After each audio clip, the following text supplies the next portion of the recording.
আজকে আপনাদেরকে একটা দৃশ্য দেখাবো আমি। আসলে কোনো কাজেই সুখ নাই, সব কাজেই কষ্ট আছে।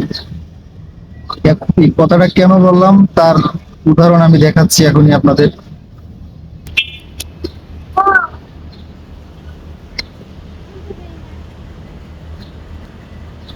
এই দেখুন, আপনারা কি দেখতে পাইতেছে তারা শুয়ে আছে?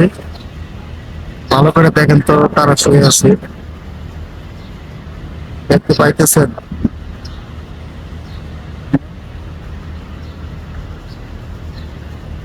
তাহলে একটা ফ্যাক্টরির সামনে, ফ্যাক্টরিটা আন্দোলন হয়েছে তো, মানে সরকার সরকার আর স্টাফের সাথে গ্যাঞ্জাম হয়েছে। সেই জায়গায় পুলিশ রাস্তায় আছে, কিন্তু ওরা তো ওদের ডিউটি পালন করতেছে, কি করবে? গ্যাঞ্জামও নাই, কিছু নাই, তাই ওরা দিন পার করার জন্য ট্রাকের ভিতরে, মানে ওদের যে গাড়ি আছে ওই গাড়ির ভিতরে ওরা শুয়ে আছে, শুয়ে শুয়ে দিন পার করতেছে। দেখেন, কেউ ফোন চালাইতেছে, কেউ ই করতেছে। এই আর কি।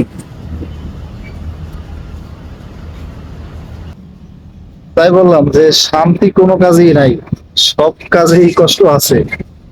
ওরা ওদের ডিউটি পালন করতেছে। আমরা তো ভাবি হয়তো ওরা খুব সুখে আছে, আসলে সুখে নাই। যারা হারাম খায় তাদের তো সুখই নাই, তাদের তো শান্তি খালি সারাদিন দৌড়াদৌড়ি করতেছে। ভালো থাকবেন। আসসালামু আলাইকুম।